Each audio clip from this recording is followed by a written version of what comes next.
Shalom, saudara duduk semua. Kita mau belajar firman Tuhan hari ini untuk kita mengerti isi hati Tuhan. Siap? Oke. Saya mau beri pertanyaan kepada anak-anak Tuhan, orang-orang hebat di desa Tubusti. Begini, sebutkan kepada saya satu hal yang sangat penting dalam hidup Kristen kita. Satu hal yang sangat penting dalam hidup perjalanan kita dalam iman bersama dengan Bapa di surga. Satu hal saja. Kalau ini tidak ada, maka semua kekristenan kita, perjalanan iman kita nggak akan ada artinya. Apa itu? Siapa aja boleh jawab, silakan. Satu hal. Kasih, bukan. Percaya, bukan. Keselamatan, bukan. Ini mana pemain tamborin kok belum kelihatan masuk saya? Halo pemain tamborin, kemana kamu? Suruh mereka cepat masuk pemain tamborin. Gak usah Pak Gembala supaya anak-anak saya panggil. Gak apa-apa Pak Gembala sudah. Ganti baju. Oh iya. Kesetiaan, bukan. Kasih, kesetiaan, percaya, bukan. Keselamatan, bukan. Hidup kekal, kudu kejauhan itu. Bukan. Apa itu ayo? Ya sekarang Pak Gembalanya keluar, jadi kemana? Tunggu ya, tunggu Bapak Gembala. Oh itu, mana? Oh baik. Oh ke belakang Bapak Gembala, kenapa? Saya kalau mengajar tidak ingin ada satupun yang kelewatan. Harus semuanya duduk dengan baik. Saya tunggu Pak Gembala. Dengan Pak, sudah balik Ibu? Enggak, sudah ke sana. Ibu Gembala enggak? Vel, kamu duduk. Pak Gembala sudah ke sana. Saya lihat di jalan samping. Nah, yang di bagian sound panggil lagi. Oke. Tunggu ya, sahabatnya. Yang di rumah juga ikuti sabar. Ya Pak Gembala masuk dulu. Yang paling jauh siapa dari Jumat ini? Yang paling jauh dari mana ini? Pak Kampina, apa jauh dekat itu? Jadi kamu dari sana dekat kok. Yang Jumat ini yang paling jauh dari mana? Mana? Ke Pak Kampina juga. Ayo pemain tamborin cepat. Ditungguin. Jangan tempat duduk. Terima kasih Pak Gembala. Sudah, baik lengkap semuanya. Ayo kita belajar. Dari semua yang saudara nyatakan itu salah. Kok salah kenapa? Yang paling penting dalam hidup kita adalah hadirat Tuhan. Tuhan hadir. Maaf saya tanya. Orang rajin berdoa, orang rajin ke gereja, orang rajin baca Alkitab, pasti atau tidak Tuhan hadir di hidup orang itu. Loh pasti atau tidak? Jangan amin, jawabannya salah. Pasti atau tidak? Tidak. Loh, kok gak percaya? Berapa banyak orang berdoa tidak merasakan Tuhan hadir. Berapa banyak orang baca Alkitab sampai ngantuk karena Tuhan tidak ada. Bahkan tidak sedikit orang melayani Tuhan tidak hadir di hidup orang itu. Alkitab pernah mencatat. Coba kita lihat 1 Samuel pasal yang ketiga ayat yang pertama. Ini hamba Tuhan hebat, luar biasa, namanya Imam Eli. Tapi Tuhan gak ada di hidupnya. Padahal setiap Sabat masih ada ibadah. Ada ibadah Sabat. Udah? Ada di layar? Belum? Bagian multimedia ada gak? Saya tanya, tolong beritahu. Siapa namamu? Pak Gembala duduk aja, Pak Gembala, gak apa-apa. Pak Gembala duduk aja. Saya tanya langsung. Siapa namamu? Iya, ada berapa orang di situ? 3 atau 4. Ya. Ada nggak di layar? Saya tanya, jawabnya ada atau tidak? Loh, yang jawab kok jemaat? Saya tanya kamu. Nah itu ya, lihat ya. Kemana ini kamu kok 1 Samuel 4? 3 ayat 1. 1 Samuel 3 ayat 1. Tunggu ya, supaya adik-adik kita ini menunjukkan yang tepat. 1 Samuel 3 ayat 1. Nah, Samuel yang masih muda, terjemahnya salah. Samuel yang masih anak-anak. Ada yang pakai kita bahasa Mandarin atau bahasa Inggris? Ada enggak? Samuel yang masih anak-anak menjadi pelayan Yahweh di bawah pengawasan Eli. Perhatikan. Pada masa itu, terus baca. Pada masa itu terjadi apa? Baca. Nah, apa artinya firman Tuhan itu jarang? Padahal khotbah masih ada. Ayo, apa artinya jarang? Khotbah ada. Tiap Sabat Imam Eli masih khotbah. Artinya, maka itu catat. Walaupun hamba-hamba Tuhan khotbah pakai Alkitab, belum tentu itu firman Tuhan. Kok bisa? Mengkhotbahkan firman harus pakai Alkitab, tapi harus Roh Kudus yang menuntun dan menunjukkan. Bukan asal khotbah saja, ambil ayat ini, ambil ayat itu. Tidak. Jadi walaupun pelayanan tetap terjadi, belum tentu hadirat Tuhan itu ada. Dan penglihatan pun bagaimana? Tidak sering. Artinya tidak ada pewahyuan. Gini ya, supaya tahu perbedaannya.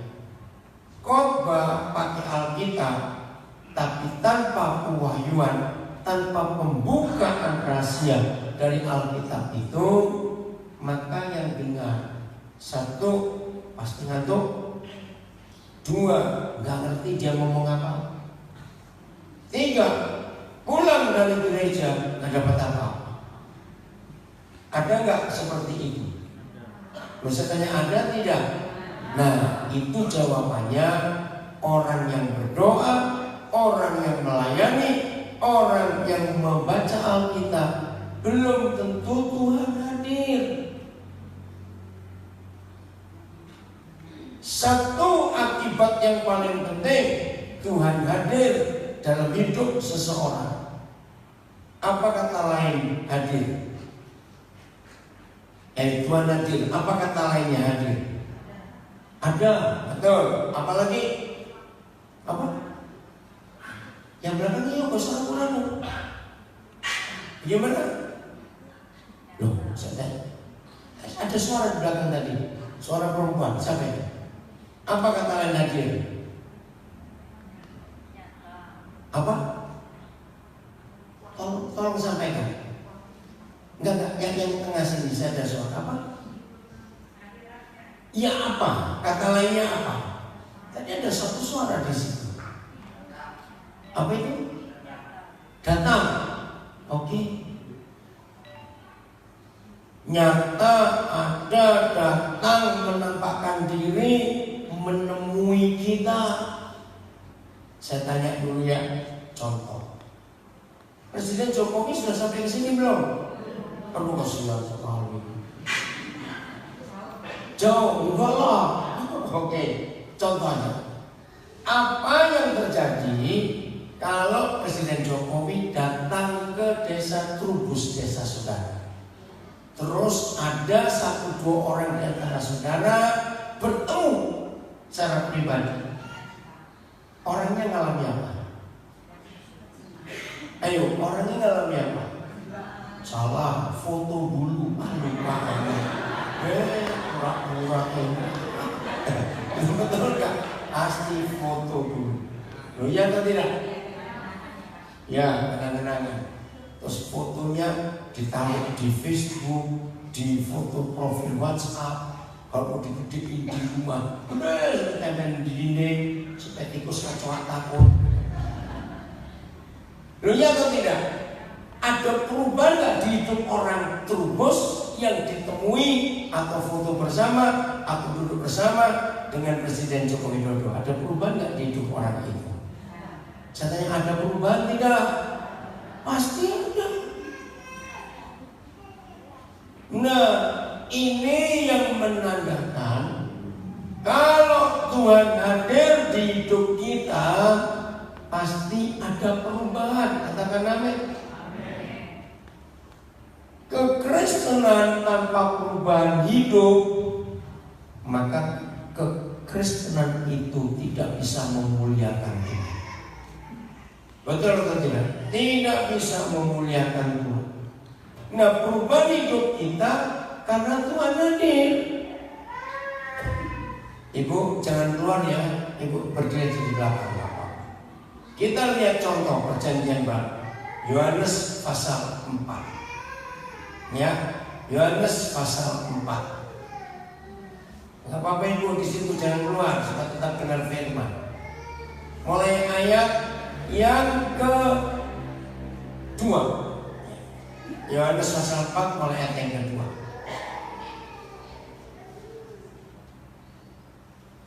Oh mulai 3, maaf. Siapa yang pernah baca cerita ini? Tuhan Yesus ketemu siapa? Di pasal 4 Injil Yohanes. Ayo, siapa pernah baca? Tuhan Yesus ketemu siapa? Di Yohanes pasal 4. Ayo jawab. Gak dengar yang kuat lah suaranya ayo.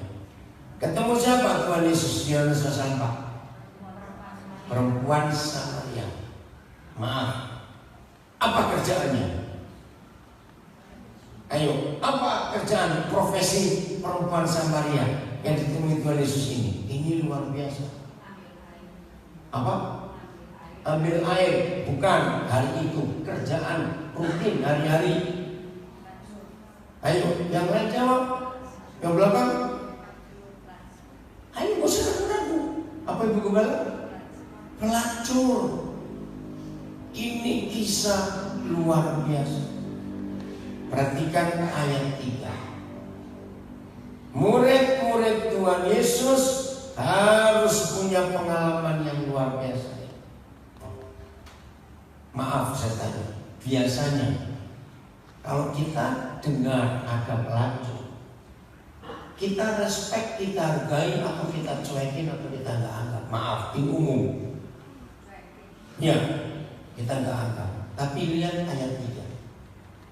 Yesus pun meninggalkan Yudea dan bacakan kembali lagi ke Galilea. Kita keluarkan kalimat ini. Apa yang terjadi dengan seseorang meninggalkan suatu tempat kembali lagi ke, itu artinya apa? Kembali lagi ke artinya apa? Kenapa? Peduli. Oke, tapi arti yang umum. Sudah pernah ke tempat itu. Ayo, balik lagi. Sudah pernah ke tempat itu, balik lagi. Coba lihat ayat 6. Jam berapa kejadian ini? Ayat 6. Ayo, adik, mana? Jam berapa? 12. Tidak semua kita pernah ke Israel. Di situ terdapat sumur Yakub. Yesus sangat letih oleh perjalanan. Karena itu ia duduk di pinggir sumur itu. Hari kira-kira pukul 12. Hari Jumat siang jam 12 lewat, kami rombongan landing di Dipati Amir, Bandara Pangkal Pinang. Pertama kali kami ke Pangkal Pinang. Woi, kaget sekali, panasnya minta ampun. Begitu orang Pangkal Pinang hitam-hitam ini, karena panas sekali. Nah, jam 12 siang Yesus dari Mana tadi coba ayat 3. Dari Yudea kembali lagi ke Galilea. Tidak semua kita pernah Israel, tapi kita tahu daerah ini hutan lebat atau padang gurun tandus. Ayo jawab, daerah ini padang gurun tandus atau hutan? Tidak ada pohon satupun. Ada warung es? Beritanya ada warung es. Ya jawab kalau ada, udah ada di bawah ditanya. Tuhan Yesus punya mobil? Naik motor? Jalan kaki. Kembali lagi ke. Kira-kira kalau saudara dapat perintah dari Pak Gembala, jalan kaki, kalian dari Trubus jalan kaki ke Pangkal Pinang siang-siang, jawabnya apa? Nggak mau, nggak taat itu namanya. Saudara, kalau ayat 3 lagi nih, ayat 3. Kalau ada kata satu ini, ayat 3. Ia pun meninggalkan Yudea dan kembali lagi ke Galilea. Kira-kira ada yang nyuruh nggak? Ada yang menyuruh nggak? Kenapa sudah dari Yudea balik lagi ke Galilea? Ada yang menyuruh tidak? Loh, saya tanya jawab. Ada yang menyuruh tidak? Ada. Enggak bagaimana? Nah kalau nggak ngapain balik lagi? Ini orang-orang Trubus ini susah diajar. Diajar baik-baik. Ulangi lagi. Yesus pun meninggalkan Yudea dan kembali lagi ke Galilea. Saya tanya, ada yang nyuruh tidak? Kenapa balik lagi? Nah, kenapa tadi salah jawab? Bilang tidak, awas. Nah, maka itu rekan-rekan pendeta, kalau khotbah jadikan sebenarnya itu seperti yang sekolah minggu, supaya gampang dimengerti firman itu. Setuju? Jangan buat teologi yang susah-susah, berat-berat lagi. Dan sederhana. Panas jam 12. Tidak ada warung es, tidak ada mobil, jalan kaki di padang pasir. Yesus meninggalkan Yudea dan kembali lagi ke Galilea. Renungkan, hanya untuk satu orang. Apa di surga minta Yesus kembali? Sebagai manusia kita bisa berkata, tunggu Tuhan agak sore. Ayo, bisa nggak ngomong itu? Bisa tanya kok bisa tidak? Bisa. Atau besoklah pagi-pagi supaya nggak panas. Bisa. Tapi Tuhan Yesus taat kepada Bapa di surga yang menyuruh dia kembali lagi ke Galilea. Tujuannya bukan ke Galilea, tempat. Bukan ke Galilea, tujuannya cuma suruh putar balik lagi. Ayat 4. Nah, ini kata penting.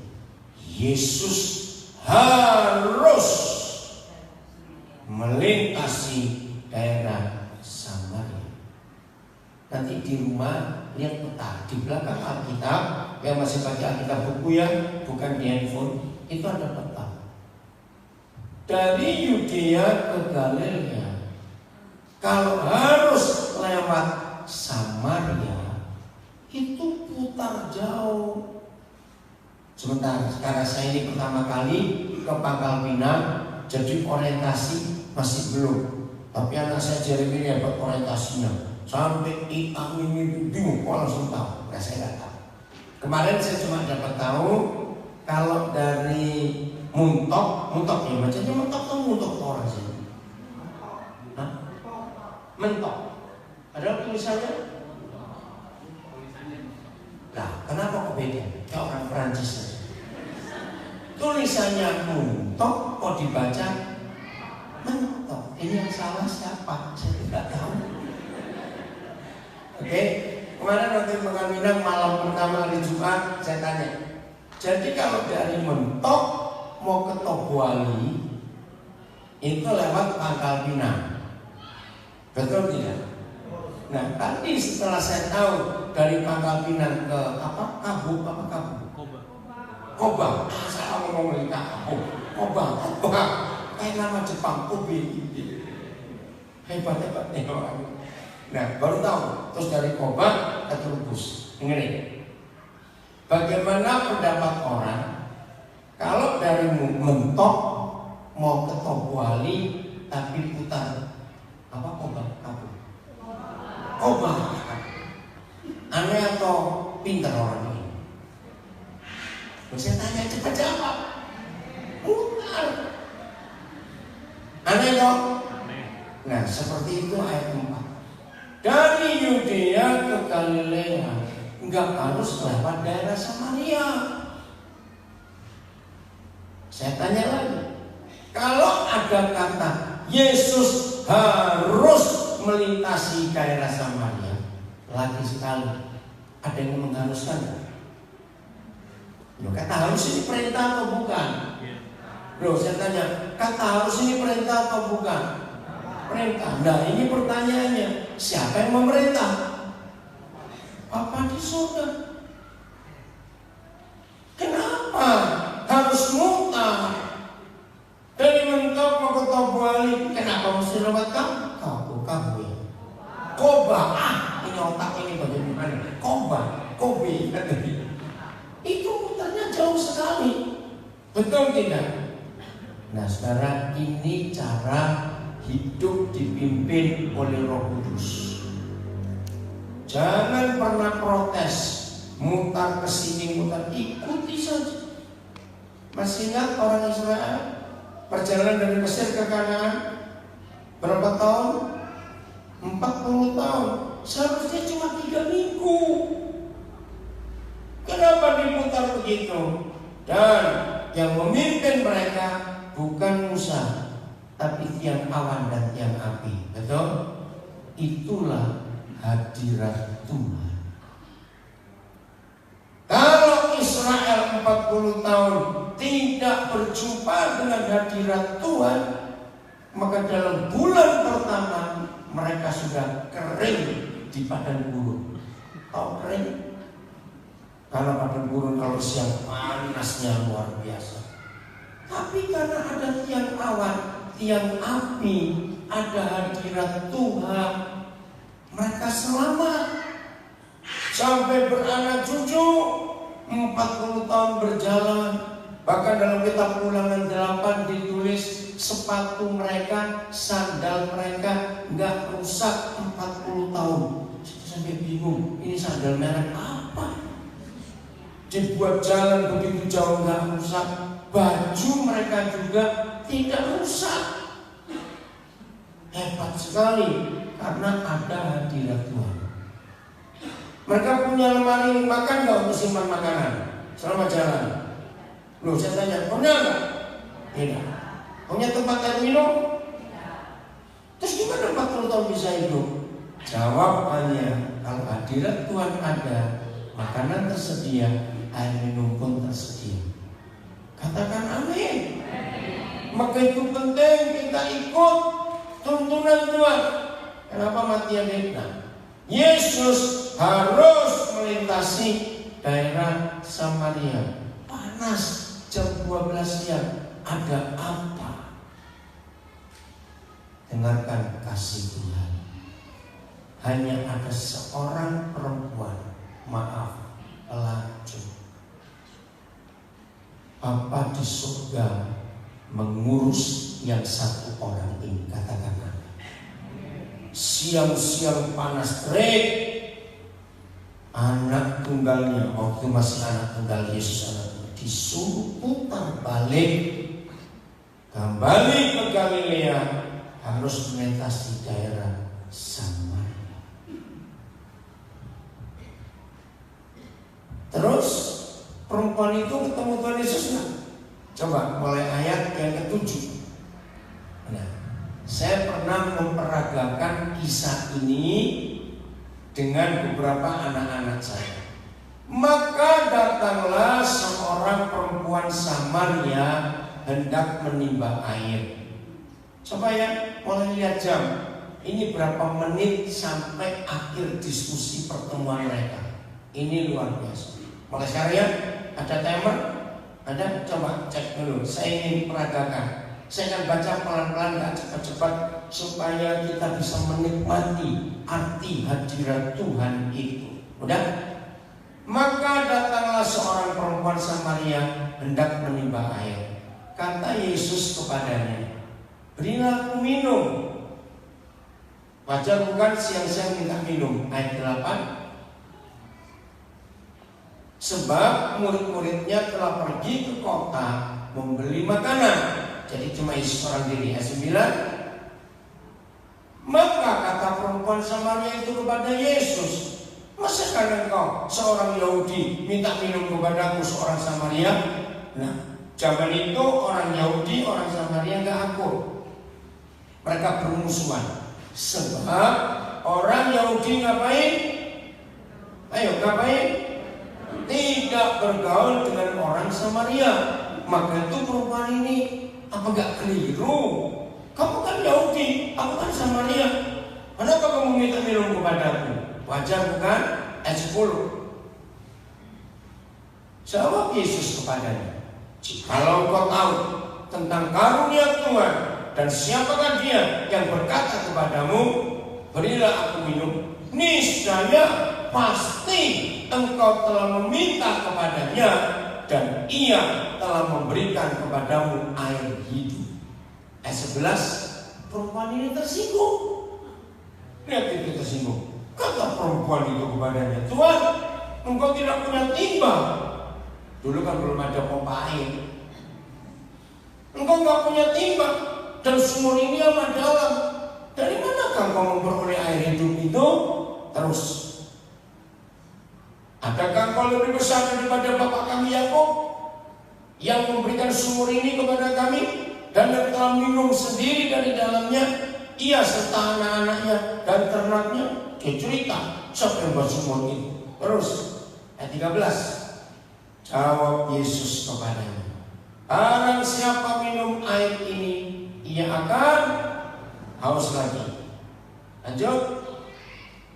Tetapi barang siapa minum air yang akan kuberikan kepadanya, ia tidak akan haus untuk selama-lamanya. Sebaliknya, air yang akan kuberikan kepadanya akan menjadi mata air di dalam dirinya yang terus-menerus memancar sampai kepada hidup yang kekal.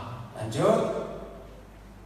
Kata perempuan itu kepadanya, dari tersinggung dia surprise. Wah, kalau begitu Tuhan, berikanlah aku air itu supaya aku tidak haus dan tidak usah datang lagi ke sini untuk menimba air.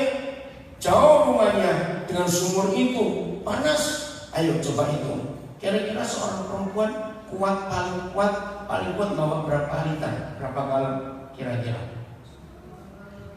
Ayo umum perempuan. Bukan yang urus-urus ya. Kamu dikit lagi. Berapa galon kira-kira? 1 galon. Bayangkan kalau dia dapat air yang Yesus beri, dia nggak perlu repot-repot. Wajar nggak perempuan itu minta? Ayat 16. Kata Yesus kepadanya, pergilah, bukan pergi ambil air, panggillah suamimu dan datang ke sini. Ini keren sekali. Coba pakai logika.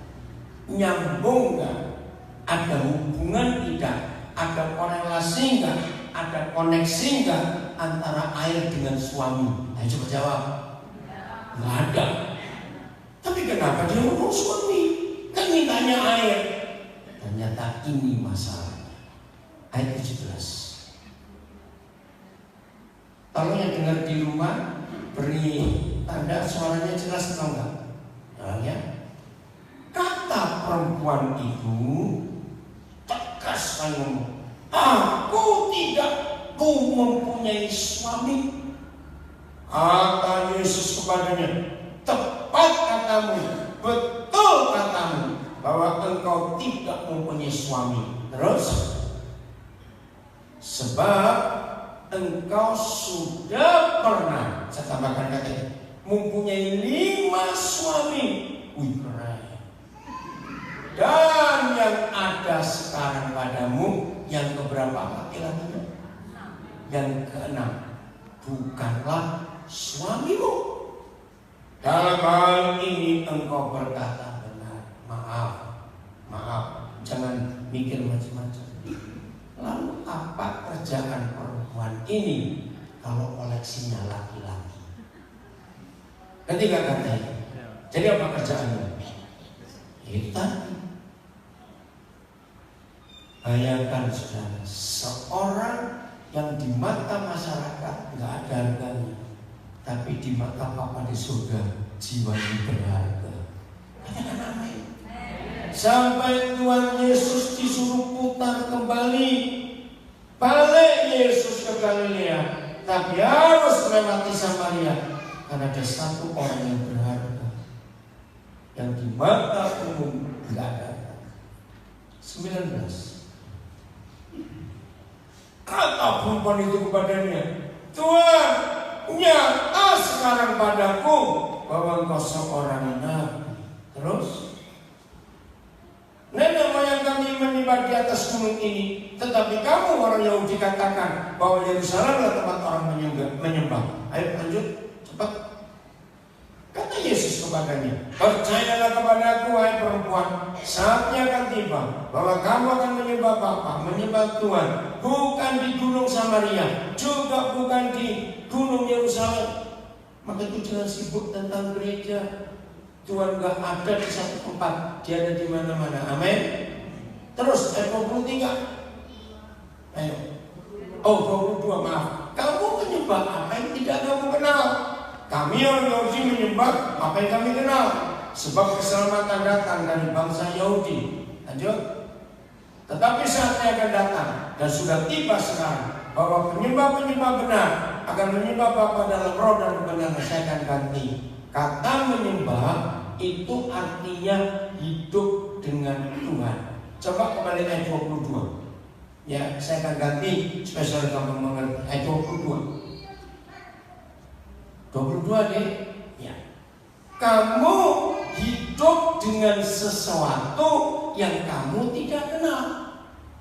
Kami hidup dengan Tuhan yang kami kenal, sebab keselamatan datang dari bangsa Yahudi. 23.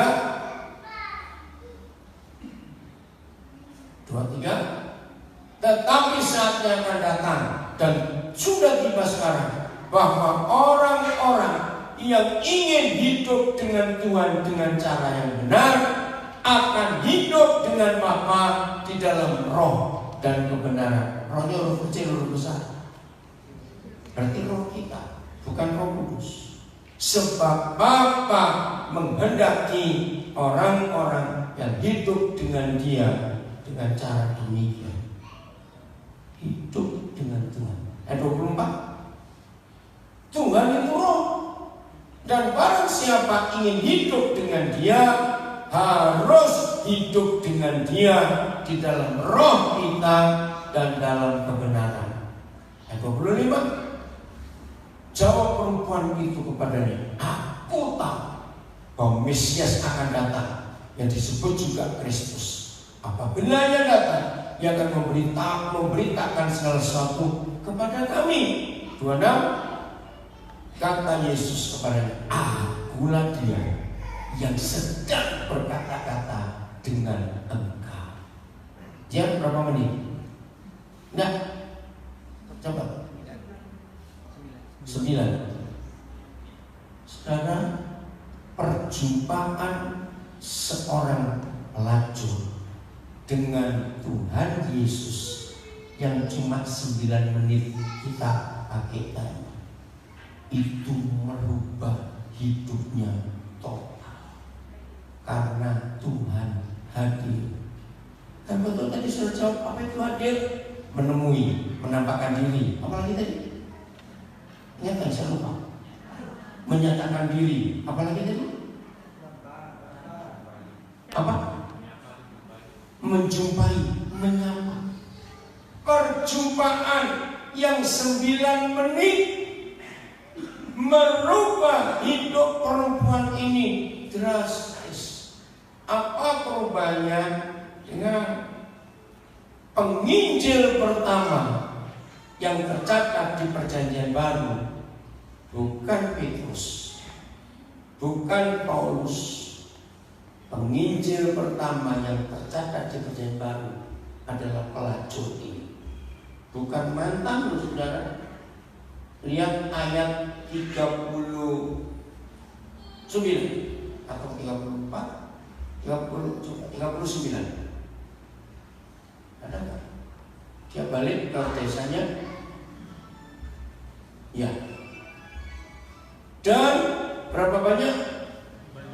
Berapa banyak? Dan banyak orang. Baca terus.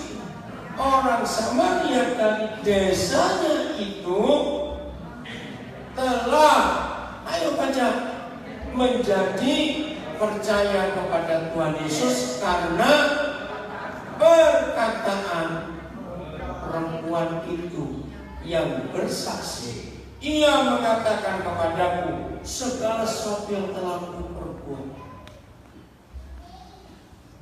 Ini bukti nyata di dalam Alkitab. Hanya 9 menit berjumpa dengan Tuhan Yesus, hadirat Tuhan nyata di hidup pelacur ini. Dia langsung jadi penginjil hebat.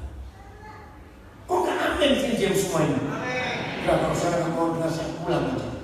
Untuk apa? Mengajar, enggak mau mengerti. Awas. Hebat enggak? Nah, berapa menit jumpa Yesus?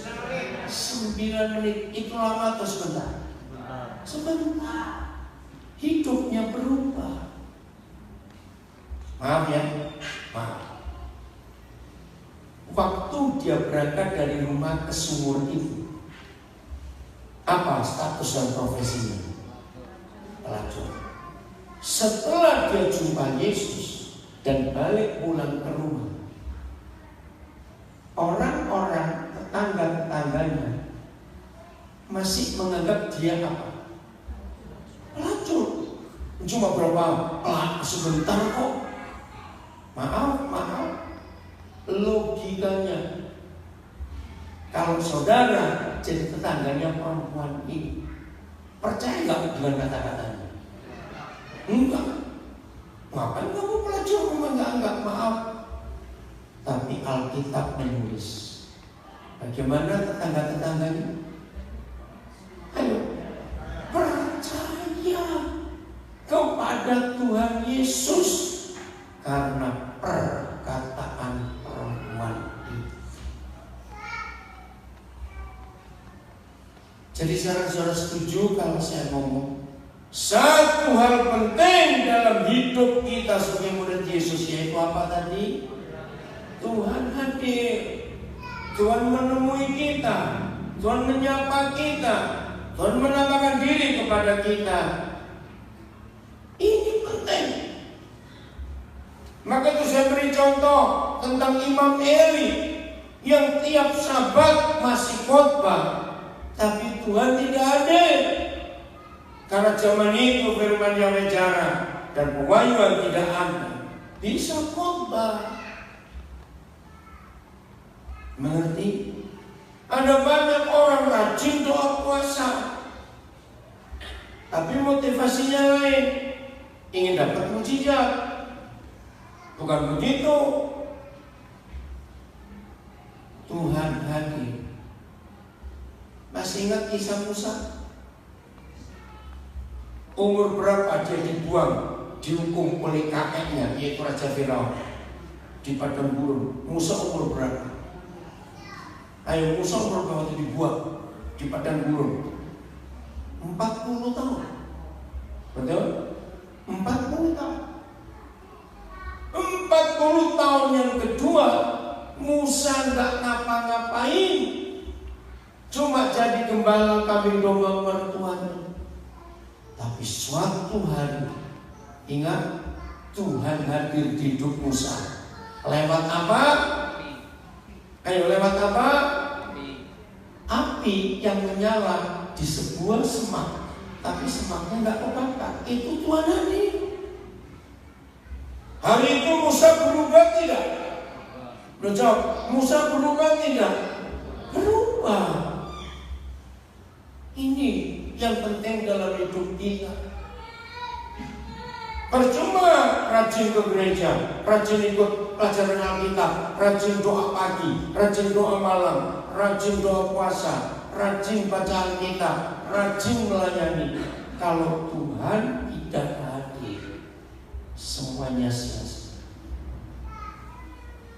Maaf, saya harus ngomong, belum tentu yang lulusan sekolah Alkitab seberani penginjil pertama di dunia ini. Iya atau tidak? Iya. Berani bersaksi tentang siapa Yesus, sampai orang-orang Samaria banyak yang percaya Tuhan Yesus. Ini luar biasa. Maka itu saya kembali beri contoh. Kalau Presiden Joko Widodo sampai ke desa Trubus, lalu ketemu seorang di antara saudara jemaat GPDI Trubus ini, berubah hidupnya. Saya berubah tidak? Berubah. Karena ketemu presiden. Nah, pertanyaannya, sudah berapa tahun sudah jadi Kristen? Sudah berapa tahun sudah ke gereja? Harusnya kita sering jumpa Yesus tidak? Nah, saya tanya, harusnya kita sering jumpa Yesus tidak? Iya. Jadi kalau jumpa Yesus ada apa terjadi? Perubahan. Anak-anak sekolah, kalian masih SMP, SMA, ada SMA nggak di desa ini? Ada ya? Maaf, saya cuma tanya. Awas kalau kalian nggak ada perubahan di mata teman-teman. Awas yang mengaku rajin ke gereja, tapi kalau ulangan masih suka nyontek, awas. Ada nggak kira-kira? Saya tanya ada nggak? Saya tanya nggak di sini, cuma ada nggak? Saya tanya wah, bertobat. Orang tahu saudara Kristen karena rajin ke gereja, belanja. Biasa orang itu berkata teliti, tapi sebetulnya pelit, bukan teliti. Tiap kali selesai belanja, dihitung lagi, dicek lagi. Woi, kelebihan ini uangku. Balik. Wajar atau tidak? Loh, saya tanya wajar atau tidak? Wajar. Nah, yang kita baca itu kebalikannya. Begitu dihitung, wih, dia salah hitung. Puji Tuhan. Awas teman. Ada nggak yang seperti itu? Loh, saya tanya ada tidak? Salah, ada. Oh, ada. Enggak. Tahu contoh-contoh ini? Maka kesaksian hancur. Kesaksian hancur. Kalau kita sudah ketahuan salah di depan orang, mau ngomong lagi yang benar, orang percaya tidak? Tidak.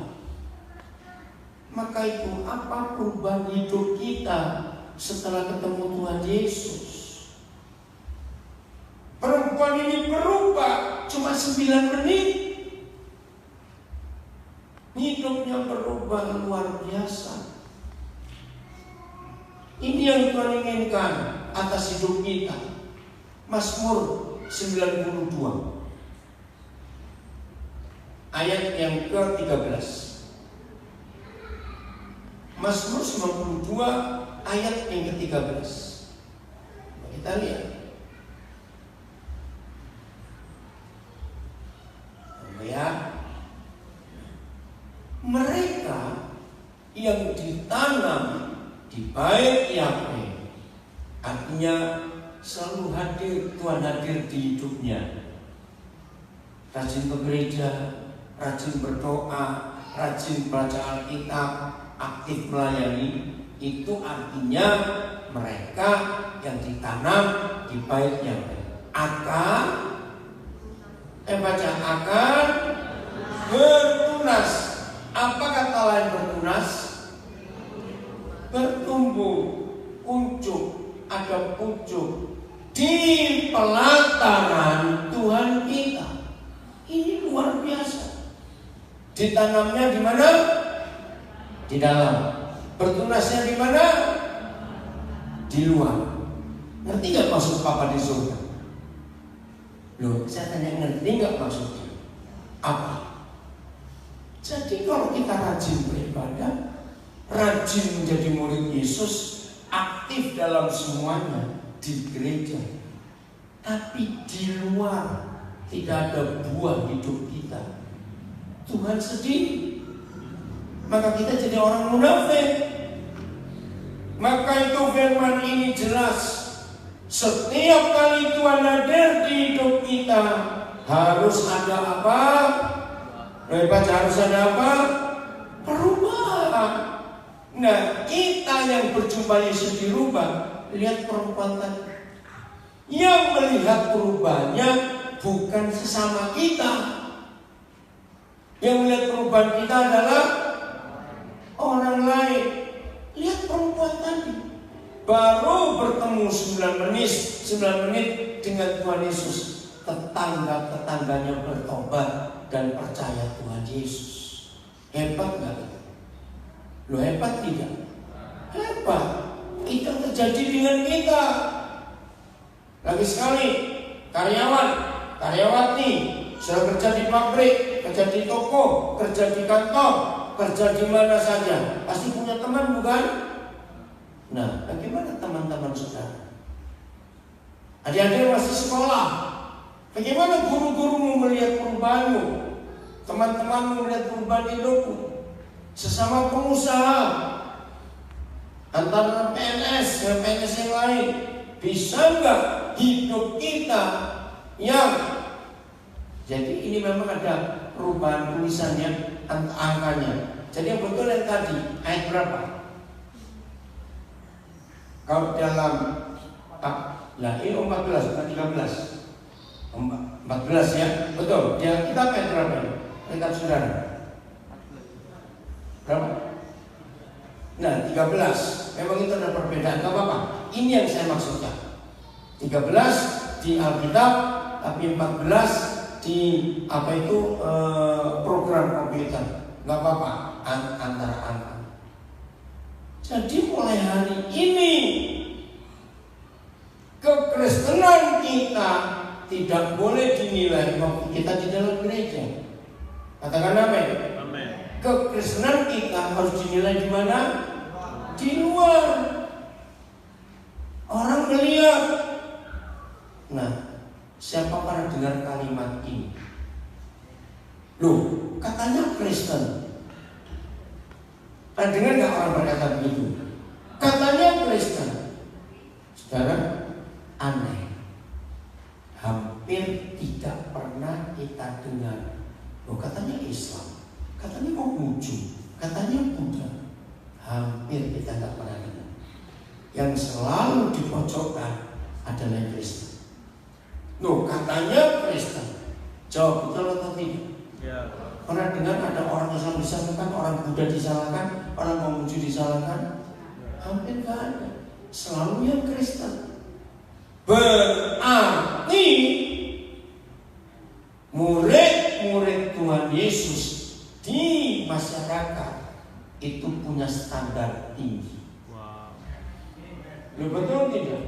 Karena mereka nggak pernah ngomong, loh katanya Islam, katanya Konghucu, katanya Buddha. Hampir kita nggak pernah. Mengapa yang di luar selalu ngomong katanya Kristen? Sebab begitu saudara dan saya menjadi murid Tuhan Yesus, maka langsung masyarakat akan menuntut kita harus standar ini. Itu luar biasa, saudara. Kenapa di hati mereka ada hukum ini? Mereka nggak pernah nuntut yang lain, mereka hanya nuntut yang Kristen. Ini luar biasa. Maka itu percuma kita rajin ke gereja.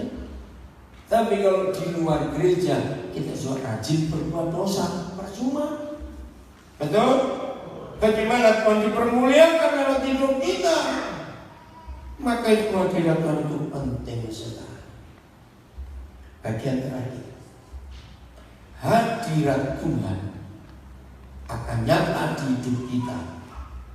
Tuhan akan menyapa kita, Tuhan akan menemui kita. Itu hanya karena satu hal. Bukan rajin berdoa, bukan rajin puasa, Tuhan hadir, bukan karena kita hafal sekian ratus ayat Alkitab, tidak. Tuhan hadir hanya karena satu hal, yaitu berdamai dengan semua orang. Kita baca Ibrani 12 ayat 14. Coba lihat Ibrani 12 ayat yang ke-14. Ini keren sekali firman.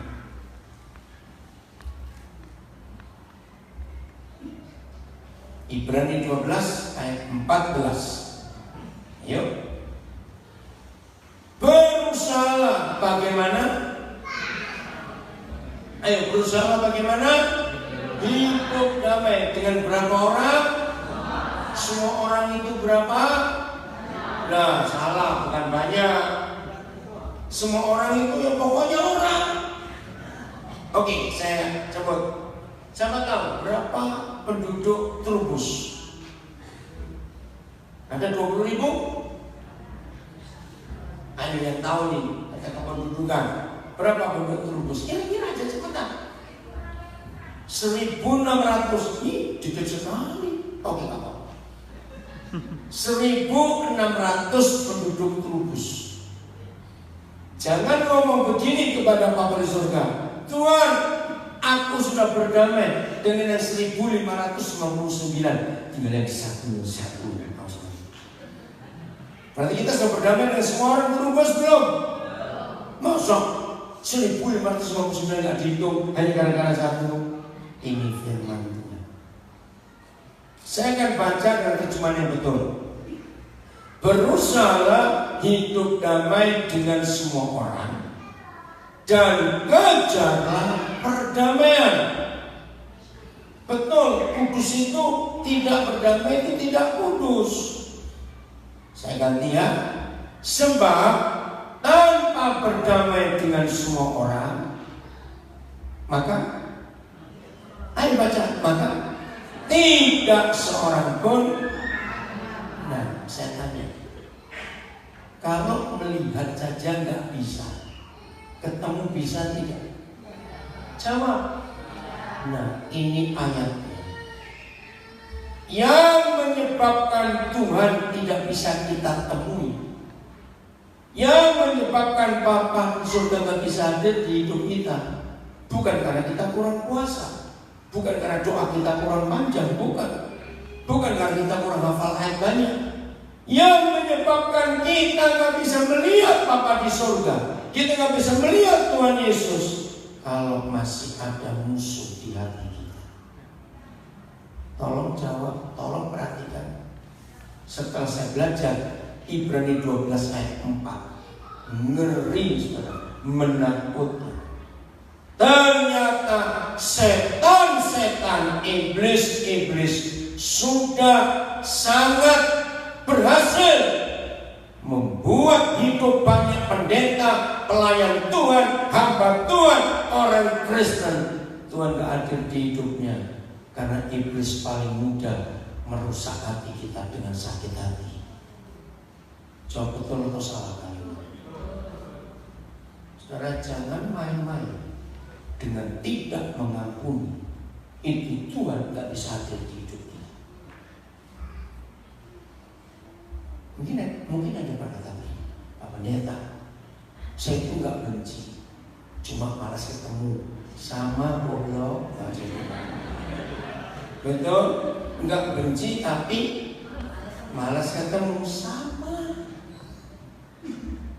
Ingat doa Bapa kami. Kapan kita diampuni? Kalau kita mengampuni orang bersalah kepada kita. Itu hukum. Semua agama di dunia untuk mendapat pengampunan dari Tuhannya harus puasa, menyiksa diri, bayar ini, bayar itu, baru dilakukan timbang. Cukup sama enggak? Repot lagi. Tapi hanya Bapa di surga, kalau mengampuni kita, bukan ini, bukan itu, ampuni dulu saudaramu, baru ampuni kami. Ini luar biasa. Maka itu, kalau saudara tidak berzina, tidak mencuri, tidak merampok, tidak iri hati, tapi tidak mengampuni, walaupun pendeta, dia akan tetap masuk neraka. Catat. Karena nggak ketemu Tuhan. Betul? Ayo kira-kira di ruangan ini, termasuk yang dengar di rumah, di lemari hatimu masih ada koleksi musuh atau tidak? Awas. Nanti pertanyaannya, kalau koleksi duit, emas, rumah, ini koleksi kok musuh? Ada tidak orang hidup yang punya koleksi musuh? Jawab cepat, ada tidak? Banyak. Maka itu, dengar ya. Mana yang lebih mudah dihafalkan? Firman Tuhan atau firman mama mertua? Saya tanya ini, cepat jawab. Mana lebih gampang dihafalkan? Firman Tuhan atau firman mama mertua? Ayo ngaku cepat. Pasti firman mama mertua lebih gampang kita hafalkan. Coba tanya Pak Kepala, Ibu Kepala, sekarang tanya cuma saudara, siapa ingat khotbah saya 2 minggu lalu? Ada ingat tidak? Tapi firman mama mertua 20 tahun lalu masih ingat sampai hari ini. Kenapa? Karena firman mama mertua direnungkan siang dan malam. Maka itu ingat. Betul itu Yosua 1 ayat 8. Perkatakan kitab Taurat ini dan renungkan siang dan malam. Itu. Saudara, kita harus bertobat hari ini. Betapa ngeri hidup kita kalau Tuhan gak hadir di hidup kita. Jadi hari ini kita belajar untuk berdamai dengan berapa orang? Semua orang. Ayat terakhir Matius 5 ayat 9. Hati-hati dengan ayat ini. Satu-satunya ayat dalam Alkitab yang memberitahu kita kenapa kita disebut anak-anak Bapa di surga. Kapan kita disebut itu?